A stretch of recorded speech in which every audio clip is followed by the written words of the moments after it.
Nama saya Fitriani, mata kuliah pengantar komunikasi digital. Di sini saya akan menjawab pertanyaan demi pertanyaan.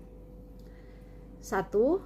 Jelaskan pengertian komunikasi dan contohnya. Jawab. Kata atau istilah komunikasi dalam bahasa Inggris communication. Secara etimologi atau menurut asal katanya adalah bahasa Latin communicatus, dan perkataan ini bersumber pada komunis. Komunis sendiri memiliki makna berbagi atau menjadi milik bersama. Komunikasi adalah proses penyampaian ide, gagasan dari suatu pihak kepada pihak lain agar terjadi saling mempengaruhi di antara keduanya.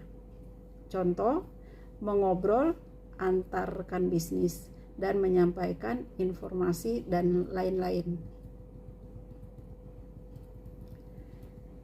2. Pesan komunikasi dapat dikategorikan dalam pesan verbal dan nonverbal.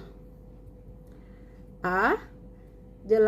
Jelaskan pengertian pesan verbal. Dedi Mulyana 2005 mengungkapkan bahwa simbol atau pesan verbal adalah semua jenis simbol yang menggunakan satu kata atau lebih.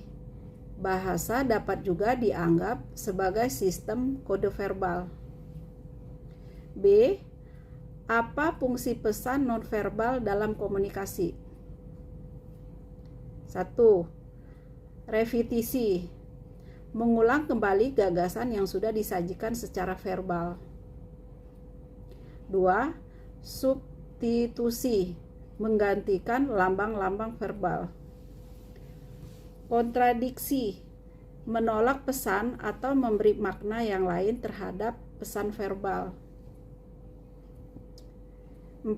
Komplain, melengkapi dan memperkaya makna pesan nonverbal. 5. Aksentuasi, menegaskan pesan verbal atau menggarisbawahi.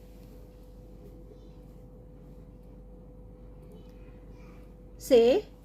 Bagaimana komunikasi nonverbal mempengaruhi dalam proses pembelajaran jarak jauh, dan bagaimana pesan nonverbal yang baik dalam proses pembelajaran jarak jauh. Menurut saya, komunikasi nonverbal kurang berpengaruh saat proses pembelajaran jarak jauh karena digunakan kebanyakan mahasiswa mematikan kamera sehingga komunikasi nonverbal tidak efektif berbanding dengan komunikasi verbal yang dominan.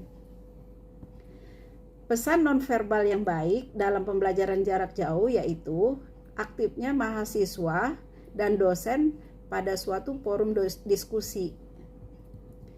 3. Berdasarkan apa yang sudah Anda pelajari, menurut Anda, A. Apa yang disebut dengan komunikasi yang baik dan efektif?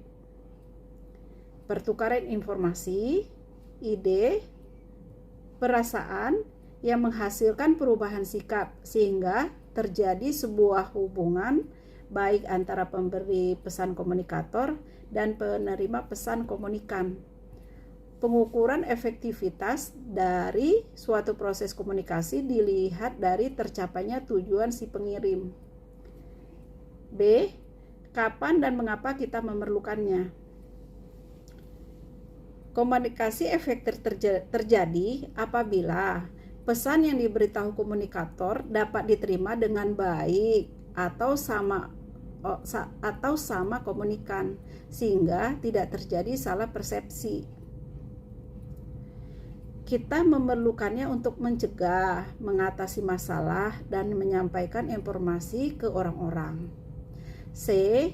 Apa tantangan terbesar untuk menciptakan komunikasi yang efektif?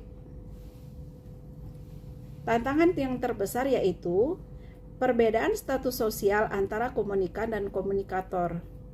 2. Problem semantik, menyangkut bahasa yang digunakan komunikator dalam menyampaikan pesan. 3.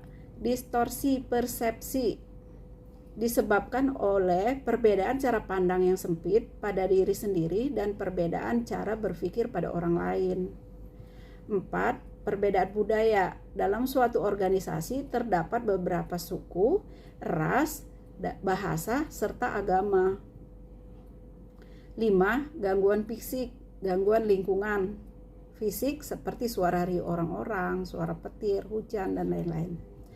6. Keterbatasan saluran komunikasi. 7. Tidak adanya umpan balik atau tanggapan. Sekian dan terima kasih jawaban dari saya.